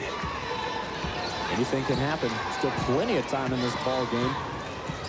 Mitchell Baker with the basketball. Jump shot won't quite go, but a follow.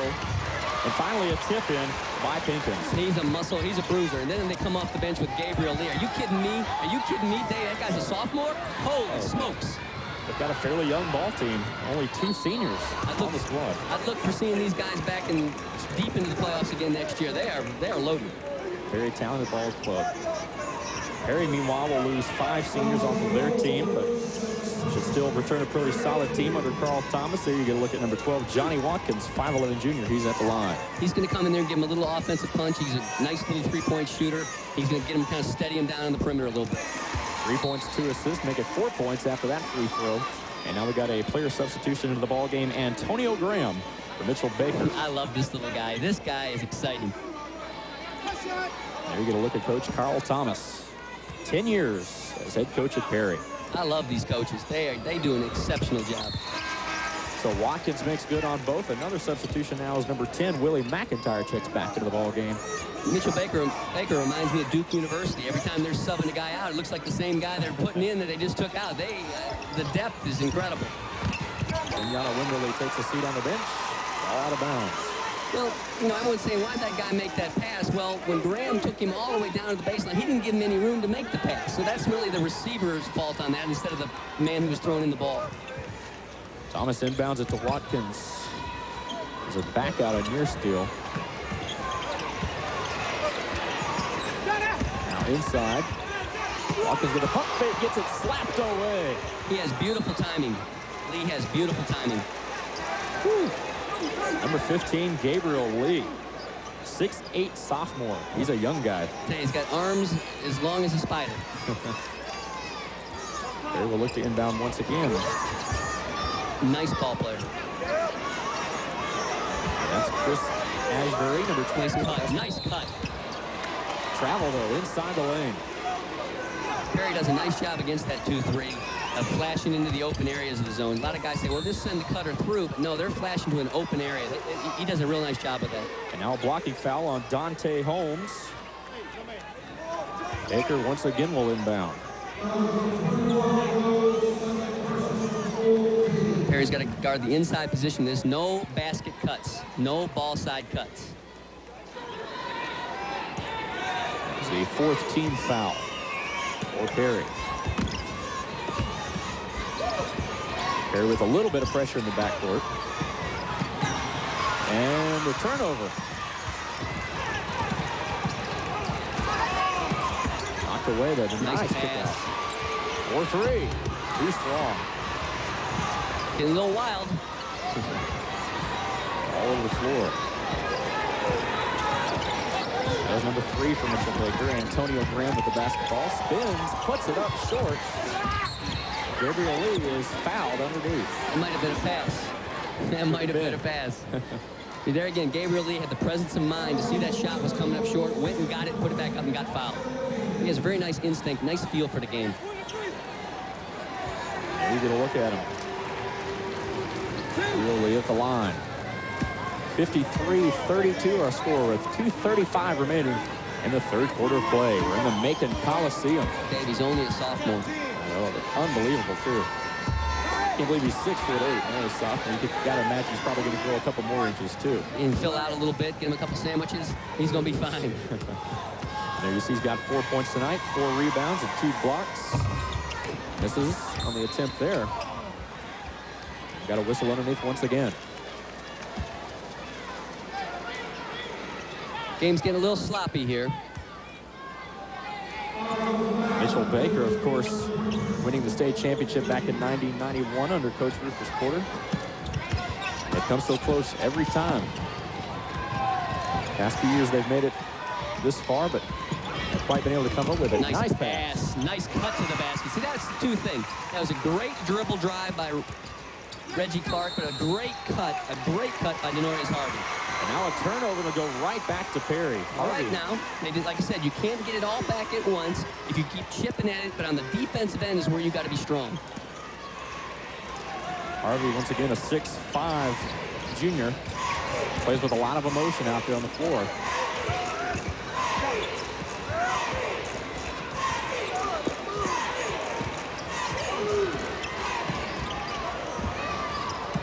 Perry with the shot. Watkins with a runner, no good. Eagles now, a near steal there. Nice hustle by Watkins. Eagles pull it out of there. Nice look inside. Gabriel Lee up and in. Nice job, nice job. He kept that ball chin high and up and went straight up with the ball. Good job. He didn't bring it down to floor it. Kept it up and went strong. That puts it back to a 21-point game with a minute 37 remaining in the third period. Mitchell Baker's pressure is giving Perry fits due to the fact when they go to trap, when the ball can't see him, when they're running the other man over to the trap, Perry is not rotating anybody on a diagonal cut to the middle of the floor to be a receiver. So now you're making this long half-court pass now, which allows the back guys to come up to steal it. Let's go over to the girls' game, Dave. And welcome to those of you who are watching the AA boys action with Mitchell Baker and Perry. Here it's pretty one-sided as the Lady Wildcats have the basketball and the commanding lead. You see it on the scoreboard there. Whistle on the play as Hutchinson cut to the basket. The Wheeler Lady Wildcats, Charles, putting on a clinic this afternoon on passing the basketball, on beating the zone on offense, and converting from long range. Leading scorers thus far, Angela Gasiwa. She's countered with 22 points, including 6 from long distance. Hutchinson's second shot's off the mark. Lady Indians run the floor. Nicely done with the pass to Hill. And it's 63-33 now. 30-point clip, Charles, and at this point, Coach Paula Jones, she's made a couple of substitutions. All you can do now is just try to gain invaluable experience from the tournament. On the weave, Gasiwa handles up front. Coach Kilburn trying to get some other players onto the floor for her team as well. Set to come in next dead ball is Laura Myers. Down in the corner, that's Wall with the shot. Shot an air ball, backside rebound goes to Gasiwa. Down low on the turn, dumped it to Stark. Her shot was off the mark, but a whistle down inside the paint. You know, Charles, you just talked about Coach Kilburn just a second ago. Her club made it to the state championships last year. Unfortunately, did not win it. This year, they will come away with the victory, and she is going to be one of the great ones. Mark my words. I'm not going to say she's a Pat Summitt right now, but she just seems to have what it takes. Her club has the discipline. They're motivated, and even down 30 points on this sequence, as you will see, they will work hard at the defensive end of the floor, and that's certainly admirable. DGRI. Middlebrooks handles for the Lady Indians. Up top they go to Guy. Guy left side, tied up out front. Gasiwa there on the defensive play. We'll wait and see. Gasiwa, your leading point scorer with 32 points. She rotates on the defensive end of the floor and causes the jump ball. Gasiwa, a senior for the Lady Wildcats. Fine performance in their final contest. Hutchinson in the backcourt. Okay, pass the basketball. Let's go. Works at the right side. A couple of more substitutions for the Lady Indians headed toward the playing surface. Couple of minutes ball. Hutchinson down low to Wall. Whistle on the play. A push called. And they call it on Corey Hutchinson. Hutchinson trying to penetrate to the basket there. Had Wall free. But they got her for the push prior to the pass. Number 50 checks out of the ball game. Cherie Wall. She got a warm hand clap from the fans up from Wheeler High. That's in Marietta, isn't it? Marietta, Georgia? Indeed it is. At the line. Shot was missed. And the rebound comes away. The Lady Wildcats, a minute 47 left. Hutchinson down in the left corner. Gasiwa across the zone they go. Brown. Brown with the jumper. Somebody got it. Hand on it. It's loose on the floor now. Down in the corner. Jump ball, possession arrow. This time goes with the Lady Indians. Taya Roberts onto the floor for the Lady Wildcats. as Tina Brown, one of only 2 seniors on this Lady Wildcat team, comes off the floor. Left side, Middlebrooks. Now back to the right. Look at him work on defense. I love it. Look at him work. Charles, do you realize they're down 30 points and they're still working it? A minute, 13 seconds. Let's go over to Lisa Reese now. All right, boys, could you say unbelievable? And I just don't mean the score. Angela Kawisa is on fire. With me right now is her father, Len, who's been watching her daughter play. Len, what do you think about your daughter's play so far? I think it's just great. She's really worked hard all year, all last year. Just fantastic. Now, I know that you were telling me that she'd just gotten back from knee surgery. Did you think that she'd be able to come back this quickly and play this well? Well, it was a long recovery. She had her surgery in November, so it was a long 6-month recuperation period. But she's done great. She's a well-disciplined kid. She's just great about, doing the training, all the working out. And I also know she's a senior. You probably could have ended a senior year better than this. Right now, we'll go back to you, boys. Take it away. Bye. Thank you, Lisa. Minute 4 left in the ball game. You see Gasiwa there, Angela at the sideline. Excellent performance by her. 63-33. Excellent performance by the Lady Wildcats overall. Lady Indians inside the paint. They come back outside the arc. Evans handles. On the turn, that's Ottens. Her shot's off the mark. They fight for it on the inside. Comes away to the Lady Wildcats. Taken away by Evans. We go under a minute left in the ball game. Now out front. Middlebrooks with the 3-point shot. Hey, say what you want, but Siobhan Middlebrooks is in the scoring column. 34.6 seconds whistled in the backcourt. No doubt about the outcome. The Lady Wildcats of Wheeler High School will win the Quad A championship. Their first title ever. As you get a look at Coach Krista Kilburn. In her second year, she spent 4 years as an assistant. This team last year eliminated in the first round of the tournament, so they come back and they amend that as well. Number 22, Monica Williams, they call her Money because her stroke is so smooth. She'll get another free throw. Look at that face right there. Look at that. Baby face, the deadly shot. 65-36. Charles, this has been fun. Indeed it has. As this tournament will continue and more action ahead all day long on GPTV. But this one just about to wind down. Lady Wildcats will win it. Inside the paint, Middlebrooks going for her second basket. Dumps it over to Smith. She was fouled inside the paint. So let's recap this first half of action today. Coach Lynn Brantley picking up her first title ever in her 27 years at Josie. And now Coach Krista Kilburn, and only her second, getting her first title. Now imagine that. Second straight year, she wins it after 2 tries. But the long haul for Coach Brantley takes her 27 years, a quarter century more. Not to extend that at all, but I'm sure both equally as sweet. Indeed, you're right. Back to live action with just 9.9 seconds left. It's a tie-up in the backcourt. Basketball will go to the other end of the floor.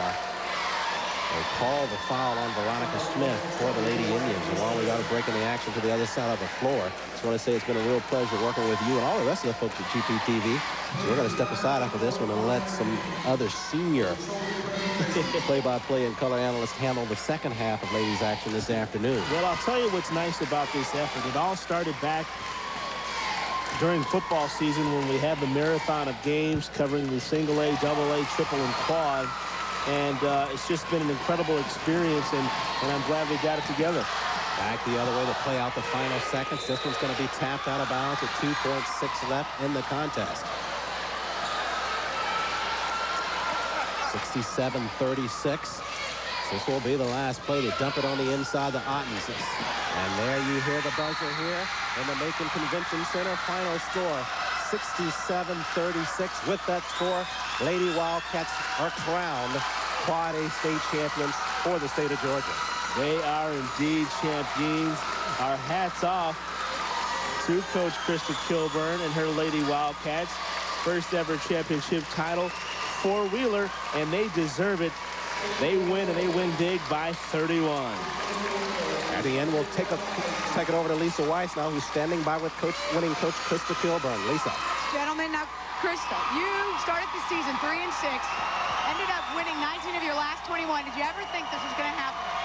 Well, at 3-6, you're hoping for positive things. The state championship, when you're at 3-6, is not the first thing on your mind. It's basically, what are you going to do to get you out of 3-6? I knew I had a great ball team. I kept telling these kids that, and the number one thing I can say they did, they started responding. They started playing more with this and in their heart mixed together, and they responded to what our game plan was night after night, and they started believing, and that's what's made a difference.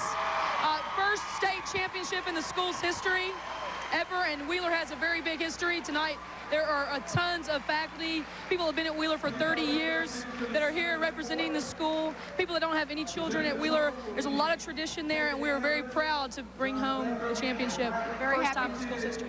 We're very happy for you. Congratulations. Thank you. Gentlemen, back to you. Thank you, Lisa. Final score 67-36. Never any doubt about this one, Dwayne. Lady Wildcats from the very beginning right to the end. Sound thrashing. What can you say about Angela Gasiwa? Truly a championship performance. She was perfect from the floor, 6 for 6 from beyond the arc, and 2 of 2 from two-point range. And really an exciting moment in Wheeler High School basketball history. And certainly when you look over the roster and the stats for this team over the course of the year, Gasiwa is the person that you would least likely think would come up and make that kind of contribution, particularly in terms of scoring. You would probably thought it would have been Hutchinson or some of the other folks, but Gasiwa gets the star of the day. 67-36. We're going to step aside for a quick break. We'll come back with more here from the Macon Convention Center.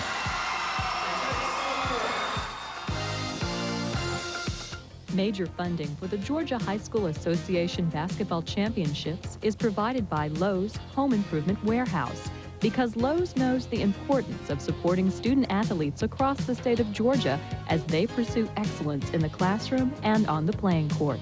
Additional funding is provided by IBEW Local 613 and the Atlanta Electrical Joint Apprenticeship Training Center, creating careers for young adults for over 50 years. Local 613 members salute the accomplishments of all students.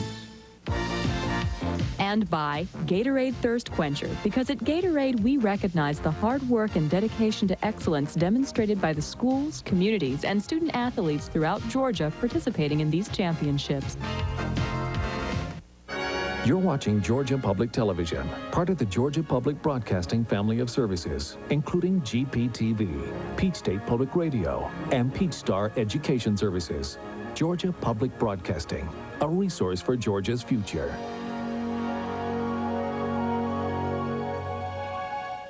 Lowe's knows home safety. Did you know carbon monoxide, a deadly gas, could be in your home right now? That's right. It generally comes from malfunctioning furnaces. Since it's colorless and odorless, you can't tell when it's there. To be safe, keep up your furnace's maintenance schedule. And before winter, install at least one carbon monoxide detector in a hallway near your bedrooms. That way, everyone can rest easier. Now you know. This home safety message was brought to you by Lowe's. When it comes to home safety, Lowe's knows. This is member-supported Georgia Public Television, a 9-station network serving all of Georgia. GPTV, bringing you the best.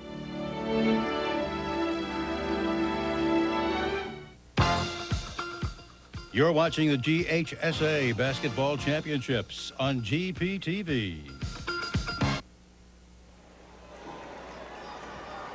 Welcome back to Championship Saturday here in Macon. As you see it, Wheeler wins it 67-36 over East Coweta. Coach, a great game, especially Angela Gasiwa, 8 for 8 from the field, 22 points. Well, she was deadly from wherever she decided she wanted to shoot the ball from. She made 6 for 6 from the three-point line, which is unbelievable. Yes.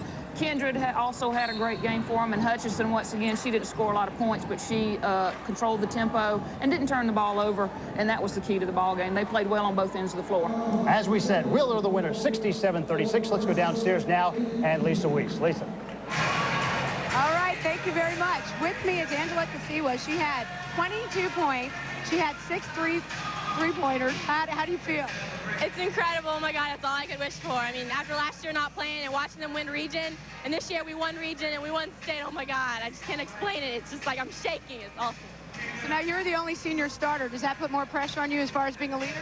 No, everyone's a team. Everyone pulls their own part, and I mean, we just work as a team, and that's how we win. I mean, you can't guard one person because someone else will step up and we'll kill you that way too. All righty, thank you very much. Congratulations. Back up to you. All right, thanks, Lisa. Mitchell Baker and Perry are still playing in their championship game. Let's go downstairs now to Dave Garner and Phil Hansen. All right, thanks, Jim. We welcome all of you who just got through watching the Lady Wheeler Wildcats win the Quad A Girls Championship. Congratulations to Wheeler High School out of Cobb County, Georgia. Here in our game at 67-47, Mitchell Baker up by 20 with 4:34 to play. And it appears that the Eagles are going to go on and win the state championship in Class AA unless Perry can pull off a big miracle. You're right. What we have now is a little bit of a foul shooting contest. Perry is now trying to foul, trap every inbounds play to stop that clock. And they're going to risk going ahead and taking the free throws, let Mitchell Baker take the free throws, gamble as whether those are going to work. They're going to take the ball, race it up there, and try to get a score. And those two free throws there make it 69-47 as the clock continues to wind down. Here you get a look at Rufus McDuffie. Goes up the shot there. That might have been an alley-oop. Yeah, it looked like it. I don't think they throw too many set shots anymore. Almost went in, but it wouldn't quite fall. And now the Eagles will slow down the pace a little bit here. Everyone's going to say I'm nuts, but Perry has had some great looks offensively in this game. They've run some nice stuff and some really nice plays, and they've just unfortunately haven't been able to capitalize. They have just a lot of shots inside. That's really hurt them throughout the game. Now a jump shot by Mitchell Baker, a little off the mark. Rebound Perry. And just bring it up the floor. That's number 11, Reggie Clark.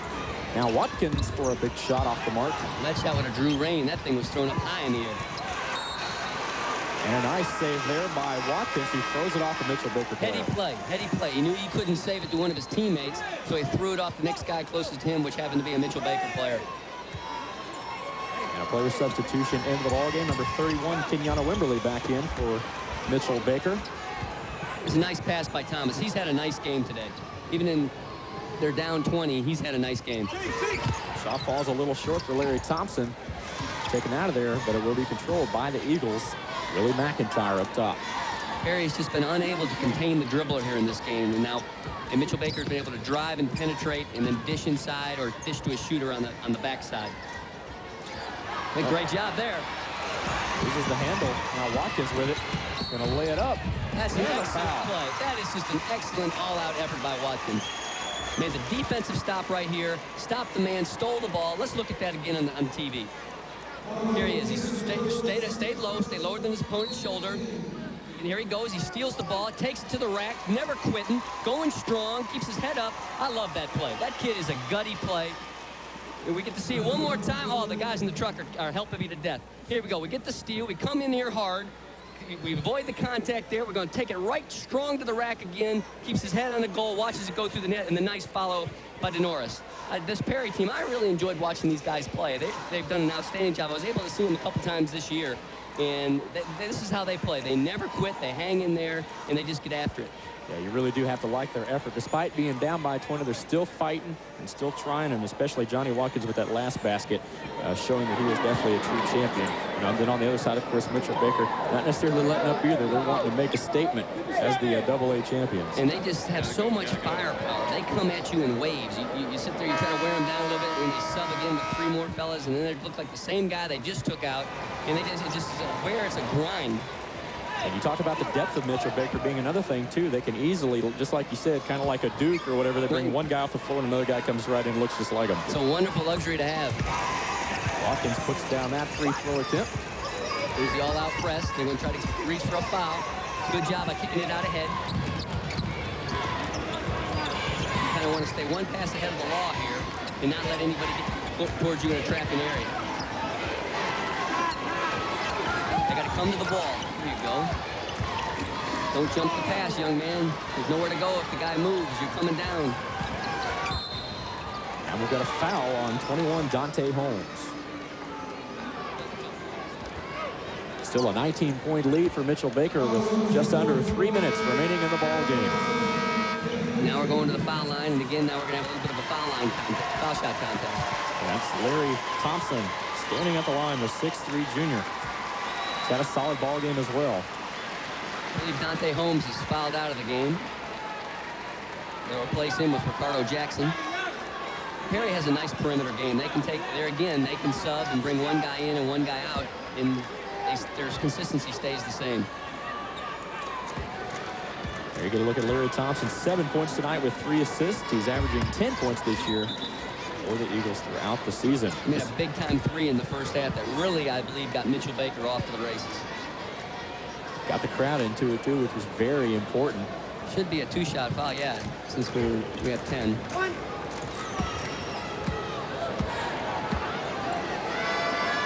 the second attempt is good. Here we go. Now go ahead. Everybody on the same page. 20-point ball game. Perry brings it back up the floor. Ooh, nice drive there by Johnny Watkins. He's playing hard. He is really playing hard. You've got to stop the penetration. It's one thing we've seen the last 2 ball games. The inability to stop the man with the basketball here. Now a little trap over there. And Willie McIntyre is going to call a timeout. 2:28 remaining in the fourth. What Willie needs to do there when they come up to trap him, you don't want to back up. You never want to retreat from pressure. You want to attack pressure. And again, now here comes the double team. Attack one man and go under. Fake high and go low. If you try to throw the pass over the top, it has too much of a time. It may get deflected, and then the ball's up for grabs. Now, also, Mitchell Baker has to send somebody, whoever left to go trap, that man needs to go into the window of the trap. Well, what I mean by that is when the 2 defensive mans come to trap, there's a gap, and that's known as the window. You've got to step into that gap where he can fake high and go low. He can split the trap or go around and pass to you in that window. So far, Mitchell Baker has done a good job of executing. Of course, they're averaging about 82 points on the offensive end throughout the season to their opponent's 59 points. So definitely not just an offensive team, but a defensive team as well. We look like we have that pattern here this evening. But Mitchell Baker's, their defense creates a lot of their offense. And everyone says it looks like fool's gold. You think you have a break against them, and you go running up there like a bunch of wild Indians, and you go shoot it and miss, and all of a sudden they're going back the other way and capitalizing on your miss. So it's really not a 2-point play, it's a 4-point play. And Mitchell Baker will inbound the basketball. Ooh, stolen away. 3-point attempt, too strong. Nice pass. That's a great, great pass. Everyone says, what do you mean it's a great pass? You're down 20. Why didn't he shoot it? He didn't have a shot, and he kicked it back out to a band who had a better shot. Ooh, nice steal there on the other end. Watkins puts it up. Too strong. The Eagles come down with it. It's Larry Thompson now being a little pressured. Turnover. Way to keep battling. Good job. See, again, when you try to throw over the top of that double team, it's usually going to get tipped, and it's going to be a weak pass. There we go again, right there. You got to go under that double team. Norris Harvey with that last basket, and now the save there. Larry Thompson throwing it off the Perry player. The Perry fans don't like it. They feel they hit him a little too hard with that ball. He threw that ball about Mach 2. He wound up with that one. It's like a baseball. And there you get a look at the field goal percentage. Mitchell Baker, 56% from the field. Anytime you hit over 50, you know you're having a pretty solid game. You're tough to beat. And you got to look at where they're getting their shots. Mostly all off the offensive transition and a couple spot-up three-pointers. But they're scoring everything within, I'd say, 8 to 10 feet inside the lane. If you can make your living there, you're going to be very successful. Going to have some attempts from the line as you got to look at Coach Rufus McDuffie looking for his 3rd state championship of the 1990s. It's amazing. He does a sensational job. And that was Larry Thompson, 6'3" junior. Missing the free throw there. Thompson with a solid season this year, averaging 10 points. It's the second one to fall. 71-54 our score with 1:38 remaining in the ball game. Mitchell Baker does a nice job of making you have to bring the ball up through a little bit of a token pressure. Nice shot. Nice 3-point shot indeed by the Panthers. Right back on the other end, Terry West for the basket. Defensive transition is a key against this club. Now Perry getting out in front. Then on the other end, you got Ricardo Jackson putting it down. Both teams trading baskets to this point late in the ball game. And And we've got a whistle. I've enjoyed working through this afternoon, Phil. It's been fun. It has. I really enjoyed it. It's been a great day. And I want to thank everybody from Georgia Public Television. They've been outstanding, and it's just a great group of people to work with. Definitely want to thank that camera crew. They've done an excellent job today bringing us various angles of the action. It's been a lot of fun. Definitely. Definitely. Championship Saturday will continue later on this evening with the triple and quad A boys games and the single and double A girls games. I believe the Mitchell Baker fans are starting to smell it a little bit. They're starting to get a little excited. And I tell you what, they brought the house too. They've occupied basically half of this Coliseum. Those white towels, it looks like you're in Three Rivers, and they're shaking them hard. Sure does. 60 seconds remaining in the ball game. Nice drive there by Dipsy Doodle. Ooh, Watkins couldn't quite get it to go though. Here you go. Look at number 12, Fernando Moore. Well, it's time to empty the bench a little bit and let everybody play and get an experience of the state tournament. That's a nice gesture by Coach. Perry will have the basketball, and they will inbound it with 55 seconds remaining. Win or lose, none of these kids will ever forget playing in the state final. Big three-point shot there by Watkins. Has had a real nice second half. He made some passes against South Forsyth in the semifinal that were mind-boggling. The ball curved. Oh, we got to stop the ball a little bit. 30 seconds now remaining in the ball game. A three-point attempt. Rattles in and out. Got a whistle. That was Dontarius Thomas with a three-point shot. I said the other day when I was talking to you in the pregame that he was my silent assassin. He really plays hard. Little showtime. Oh, almost put down the dunk there. It did fall, though. 75-61 as the final seconds tick down in the boys' Class AA state championship. Who rains those jumpers? Here we go, baby. It's showtime. Oh, that did it. And that's your ball game. 77-61, the final in the Class AA boys state championship. The Mitchell Baker Eagles are your Class AA state champions. Put on your shoes, Miss Virginia. We're going to the ball. And there you get a look at the Eagles celebrating at midcourt. And there's the final score once again, 77-61. Guys laying out all over the court. You got to take your hat off to the Perry Panthers. They fought hard. Mitchell Baker just a little too strong. Exactly. They did a wonderful job. But Mitchell Baker, it was their day, their tournament. They came through here on a mission. And let's go to John with the coach. Thanks, guys. Here with Rufus McDuffie. Did everything go right today for the full 32 minutes?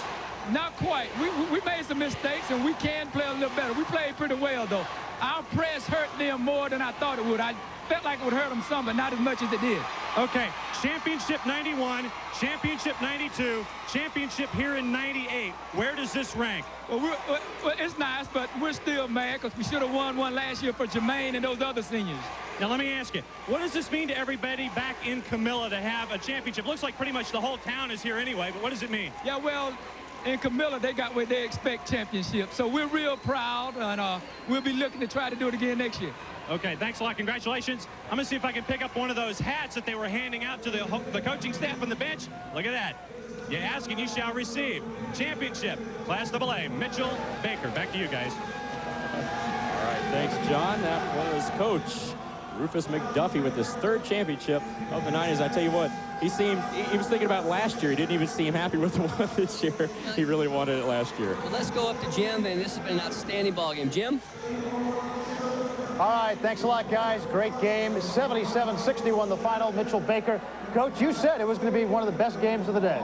Yeah, Mitchell Baker really turned it on, but you know, Coach from Perry had his guys ready. They didn't quit until the game was over, and they actually outscored Mitchell Baker in the second half. But you can't play catch-up ball by swapping passes. All right, we want to thank you for all your help.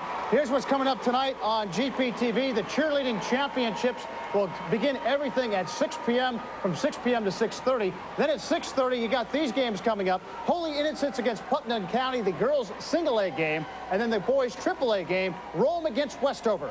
Followed by these games, AA girls, Thomasville looking to repeat as champions against Dade County, and the Quad A game featuring Savannah and Berkmar.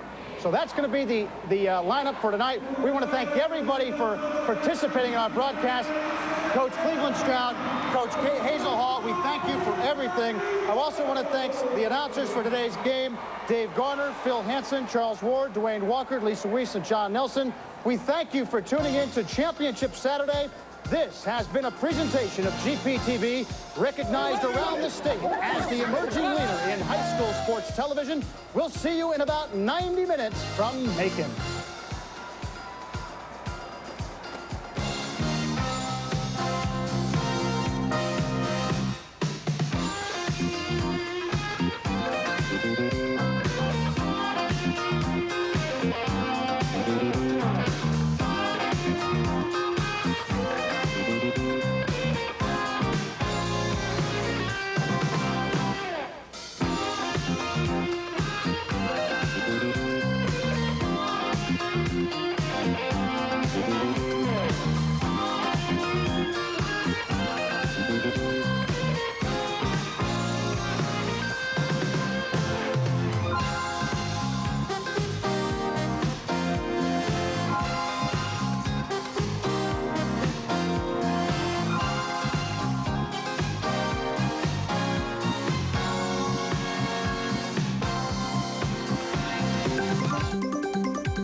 You're watching member-supported Georgia Public Television, GPTV, bringing you the best.